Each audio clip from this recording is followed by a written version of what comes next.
Burada bir şey var.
Ben geldim Sırrı. Dayanamadım ben senin hasretine. Sen hep can yoldaşımsın ne? Benim senden başka kimsem yok ki. Sen benim bu hayattaki her şeyimsin. Anamsın, teyzemsin, kardeşimsin. Ciğerimsin, yüreğimsin.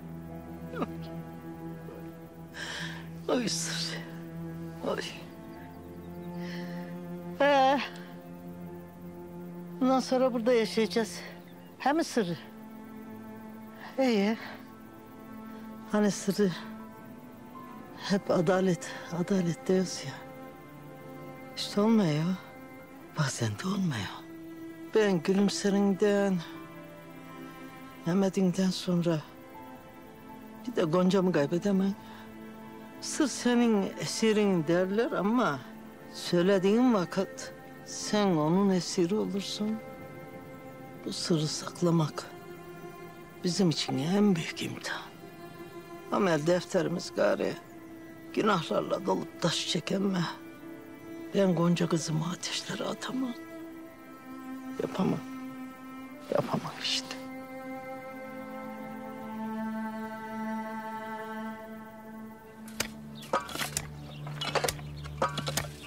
Taş beyim taş. Başka bir şey yok.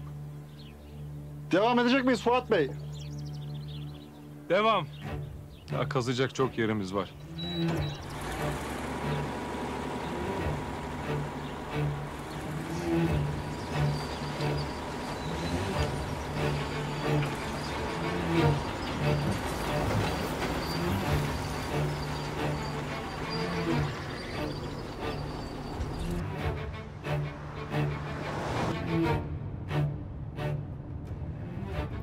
Neden bu kadar hızlı gidiyoruz Halil Bey?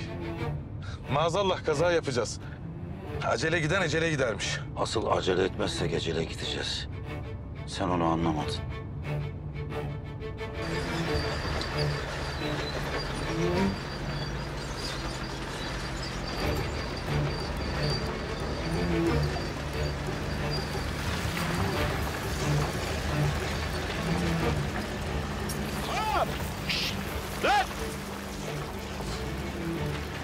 Şuna bak.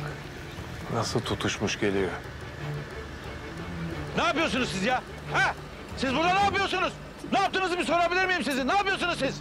Sana ne lan? Ev bizim, bahçe bizim. İstediğimizi yaparız. Senin ne işin var lan burada? Bana soracaksınız tabii. Öyle değil efendim o işler. O işler öyle kolay değil. Durdur lan şu makineyi. Durdur. Ya durdursana. Stop et. Ne bu telaş Halil Bey? Sizi çok böyle korkmuş, çok paniklemiş gördüm. Hayırdır? Ne alakası var efendim? Ne alakası var? Heh. Ben de Rıfat Bey nerede kaldı diyecektim. Kambersiz düğün olur mu? Hayırdır? İnşaat mı var? Evet Rıfat ağa. Bir sulama sistemi kuruyoruz. Bir itirazınız mı var? Burası davalı arazi. Fuat Bey. Mahmut Bey yan tarlanın sahibi. Sınır itilafından dolayı sizin parsellerinizle ilgili kadastro müdürlüğüne başvuruyor.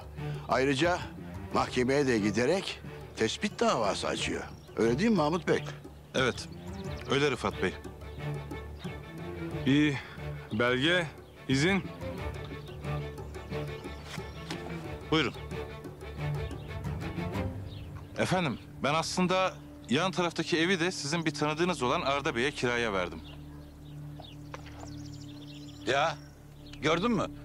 Sizin bu yaptığınız hakka hukuka sığmaz be. Resmen gayrimenkul tecavüzüne girer bu. Bunlar çok afaki çabalar biliyorsunuz değil mi? Benim bu mahkeme kararını bozdurmam en fazla bir haftamı alır. Ama bir süreliğine çalışmayı durduruyorum şimdi. İşte böyle. Böyle gördünüz mü? İşte böyle laf dinleyeceksiniz. Mahmut Bey evine bırak. Sağ olasın. Mehmet Akyaz buradan gitti. Isparta'yı terk etti. Şahitler de var. Yakında gelip sizden de konuşacaklar. Gerekirse mahkemede ifade de verecekler. Sen de o deli Havva hala da bizden uzak, Allah'a yakın ol.